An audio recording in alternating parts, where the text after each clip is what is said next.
आप और हम जिस समय पर भगवान शंकर की विरल भक्ति को धारण करते हैं, भगवान शिव की एक निर्मल भक्ति अपने अंदर उतारते हैं, जैसे शिव जी पर एक लोटा जल आपने हमने समर्पित किया और भगवान शंकर पर जब जल समर्पित कर कर हम उस जल का आचमन करते हैं, हम उस जल को पीते हैं, आचमन करते हैं, तब उस शिवलिंग का जो तेज पुंज है, भगवान शंकर के शिवलिंग में जो तेज पुंज होता है, क्योंकि शिव महापुराण के अंतर्गत और लिंग पुराण के अंतर्गत, नर्मदा पुराण के अंतर्गत हमेशा कही गई है कि चाहे घर में जो शिवलिंग हो वो, चाहे तुम्हारे घर के पास में जो मंदिर हो उसमें जो शिवलिंग हो वो, या 12 ज्योतिर्लिंग, उपलिंग, ये जितने भी शिवलिंग विराजमान हैं,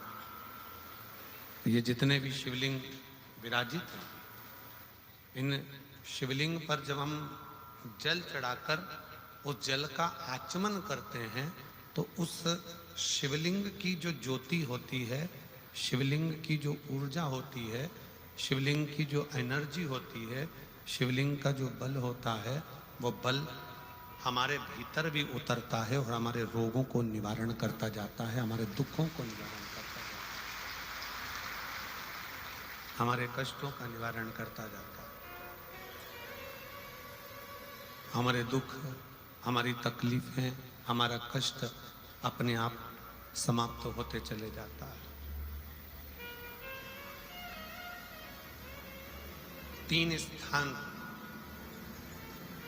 शिवलिंग पर वर्णित है कि ये 3 स्थान का जब स्पर्श करते हैं तो आप कितने भी रोग से ग्रसित क्यों ना हो, आप कितने भी रोग से घिरे क्यों ना हो, 3 स्थान का स्पर्श करने से आपको एक अलग से ऊर्जा प्राप्त होती है और आपके शरीर में कितना भी कंपन हो रहा हो, कितनी भी कमजोरी हो रही हो, कितना भी दर्द हो रहा हो, कितना भी कष्ट हो रहा हो, 3 स्थान शिवालय में शिवलिंग के जगह पर बताए गए हैं, उन स्थानों का स्पर्श करने से शरीर में एक ऊर्जा आती है, शरीर में एक बल उत्पन्न होता है, एक ऊर्जा आती है, शरीर के अंतर्गत एक ऊर्जा का संचार होता रहता है। अब उस शिवलिंग को अपन समझे, सभी लोग जरा स्मरण करेंगे। शिवलिंग के अंतर्गत 3 स्थान ऐसे बताए गए हैं जो हमारे को एक बल देते हैं, हमारे भीतर की ऊर्जा उत्पन्न करते हैं, हमारे अंदर कितनी भी कमजोरी होगी, अगर आपने वो 3 स्थान पर हाथ का स्पर्श कर कर पंचाक्षर मंत्र नमः शिवाय या षडाक्षर मंत्र ओम नमः शिवाय या श्री शिवाय नमस्तुभ्यम का स्मरण किया है, तो पहला जो ये जलाधारी बनी हुई है, ये जो गोल जो भाग आता है, जलाधारी में जो भी गोल भाग है वो गोल भाग का हाथ से स्पर्श करना, अर्थात जो माता जी का हस्त कमल है, पार्वती जी का, वो जो गोल जलाधारी है जिस पे शिवलिंग रखा हुआ है, वो गोल जला, ये जो चरण है जहां से पानी बहकर जाता है उस स्थान पर नहीं, जहां गोल भाग है उस गोल भाग पर अपने सीधे हाथ का स्पर्श करना और श्री शिवाय नमस्तुभ्यम का जाप या पंचाक्षर मंत्र या षडाक्षर मंत्र ओम नमः शिवाय का जाप करना, पहला। दूसरा स्थान जहां से पानी बहकर जा रहा है उस स्थान का पानी जहां से बहकर नीचे गिरता है वो भाग पर अपने हाथ का स्पर्श, जहां से पानी बहकर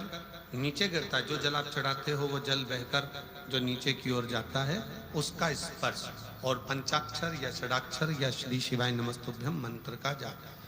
फिर तीसरा स्थान बताया कि शिवलिंग में किसी भी स्थान पर अपनी हथेली का स्पर्श, केवल हथेली का स्पर्श, उसमें उंगलियों का स्पर्श नहीं, केवल हथेली का स्पर्श, और पंचाक्षर या षडाक्षर या श्री शिवाय नमस्तुभ्यम मंत्र का जाप। ये 3 स्थान ऐसे बताए हैं कि आपके शरीर में अगर बिल्कुल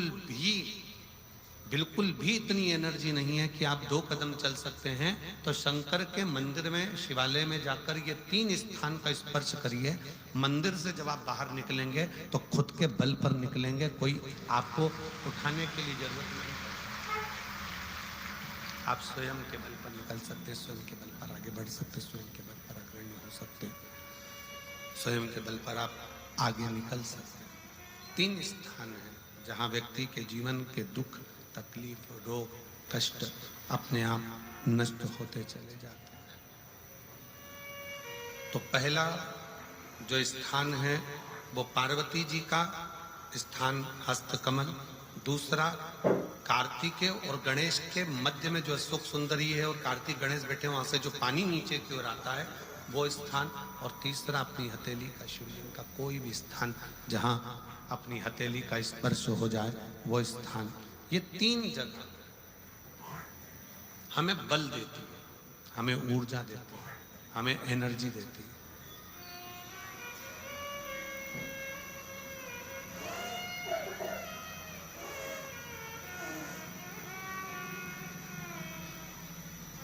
और एक निवेदन और,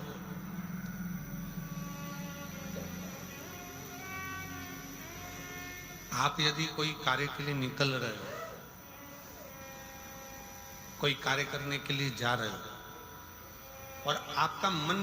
उस कार्य में डामाडोल हो रहा है, ये होगा कि नहीं होगा, सफलता मिलेगी कि नहीं मिलेगी, मैं कोर्ट में जा रहा हूँ या पैसी पर जा रहा हूँ, या कोई जमीन का लफड़ा है या कोई प्रॉब्लम है, इसमें सफलता मिलेगी कि नहीं मिलेगी। जब आपके 2 मन, और ऐसा तो संसार में कोई जन्मा ही नहीं जिसके 2 मन ना हो। घर से कथा सुनने निकलते हो तो 2 मन हो जाते हैं, आज पीली साड़ी पहन के जाऊं कि नीली पहन कर जाऊं, 2 मन जब भी हो जाते हैं। भोजन करने बैठते हो तो भी 2 मन हो जाते हैं, दाल खाऊं कि गोभी की सब्जी से पहला टुकड़ा खाऊं।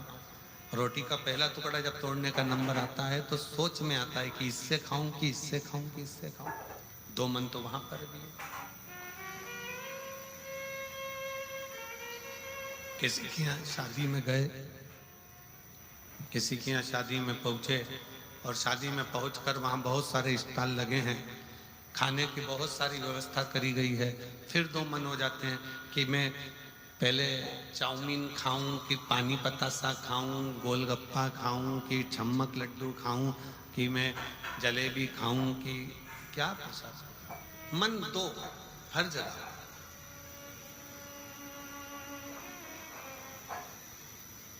और ऐसा नहीं है कि मन 2 नहीं होते, मन विचलितता देते हैं। और शिव महापुराण की कथा कहती है कि कभी भी अगर कोई फार्म भर रहे हो, कोई एग्जाम दे रहे हो, कोई कंपटीशन एग्जाम में बैठे हो, या मेरे बेटे बेटी 10th और 12th का यदि एग्जाम दे रहे हैं, तो अपना 2 मन मत करो, तुम एक मन बनाओ कि मैं इस एग्जाम में बैठ रही हूं और मेरा विश्वास कहता है कि मैं शंकर पर पूरा भरोसा करती हूं और मैंने रात दिन पढ़ाई करी है तो मैं पास होकर मानूंगी, तो वो पास होकर ही।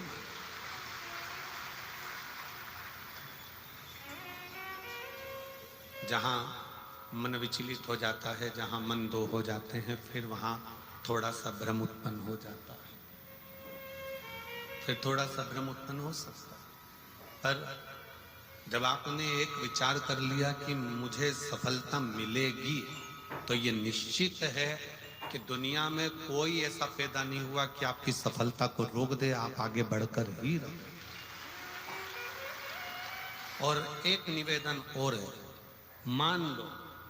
किसी कारणवश सफलता नहीं मिली और आप सफल नहीं हुए तो चिंता मत करना, चिंता करने की जरूरत नहीं है। एक बार अगर एग्जाम दिया, एक बार अगर अपन फील्ड में उतरे और एक बार में सफलता नहीं मिली तो चिंता मत करो। ये मत सोचो कि पीछे हट गए। शिव महापुराण की कथा में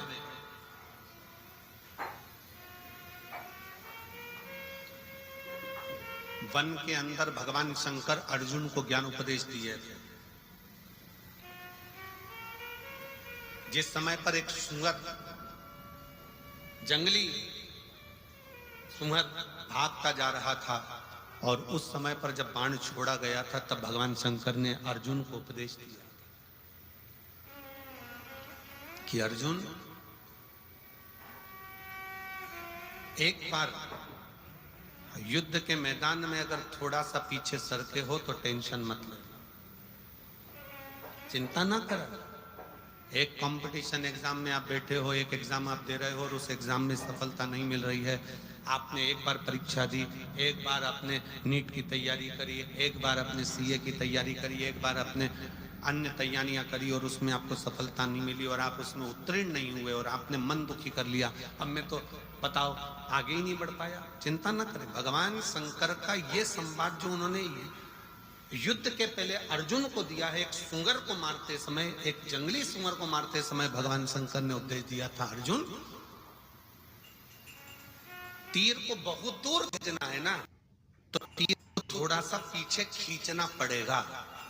उसी तरह यदि एक बार तुम्हें सफलता नहीं मिली, एक बार तुम उत्तीर्ण नहीं हुए तो ये मत सोचना कि तुम उत्तीर्ण नहीं हो गए। भगवान शंकर ने तुम्हें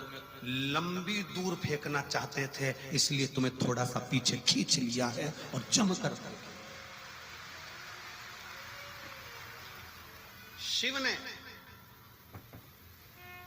आपने बहुत मेहनत करी, आपने बहुत परिश्रम करा, आपने दुनिया के लिए सब कुछ करा हो और मान लो उसके बाद भी आपके जीवन में अगर तकलीफ आकर खड़ी हो गई, मान लो कहीं ना कहीं दुख आकर खड़ा हो गया, मान लो आप उस एग्जाम में, उस कंपटीशन में आप आगे नहीं निकल पाए, समझ लेना कि मेरे तारा बाबा ने, मेरे तारकेश्वर महादेव ने, मेरे कुबेर भंडारी ने आपके लिए कुछ अच्छा सोच कर रखा है, इसलिए वो पीछे खींचा है। और पीछे खींचा है इसका मतलब ये मत समझना कि तुम्हें पीछे रख दिया है। उसने तो अभी तुम्हें धनुष पर चढ़ाया है और चढ़ाने के बाद मेरा शंकर जब छोड़ेगा तो फिर इतना आगे निकल जाओगे कि दुनिया तुमको देखती रह जाएगी कि तुम किस मंजिल पर। वो पीछे खींचता है, वो पीछे खींच रहा होता।